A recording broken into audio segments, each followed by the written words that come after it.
Honestly, for us, if Articulate didn't exist, we'd be in a tough bind. I'm Andrew Sims. I'm a business advisor and I work for USAA, which is United Services Automobile Association. We have a lot of what I'd say is people-led kind of death by PowerPoint content that I'm digitizing or converting over. And so we're trying to gamify things and provide the end user, so our learner, just a lot more value. And that's what I'm using Storyline for. That training in person would take about 3 hours. Through Storyline, most of my people are getting through it in about 90 minutes, and they're walking away with pretty much perfect scores on the assessment that I created. And that's just absolutely wonderful, because not only the time savings, but just their understanding as well. The luxury that I have with Storyline and Rise is I have images that can hand walk you through what exactly is going to be required of you. So there's zero mistakes, zero confusion. Here's what you need to select. Here's what you need to click on. Very, very solid.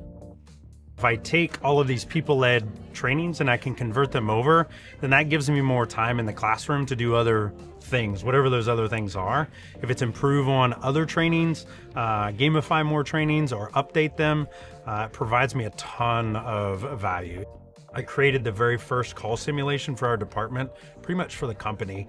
My class that's happening right now, got to experience that 2 days ago. The engagement was incredible. I mean, humble brag, I had people out of their seats. People were up and looking at screens and pointing at things. With the AI voices, I could make it as realistic as possible. So it sounds like you're talking to, for us, a member, which is a customer, right? And then you also get to hear the representative, what should be a proper example. They sound really good. I'm trying to create a catalog of all of these scenarios, which will eventually be choose your own adventure. So that way, if I hand you one, you have the opportunity to fail before it becomes a compliance or a quality concern.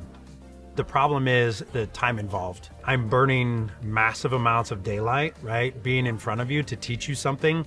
And so those 8 hours, I can use those 8 hours for something else while you're taking your online lessons. Yeah, of course you're gonna have questions and you'll come to me. And then on top of that, just selfishly, being in front of a group, it's much less exhausting to answer 10 questions throughout the day versus stand in front of you and give you all that energy to teach you something that I can now hand you in a lesson. So it's absolutely massive for us.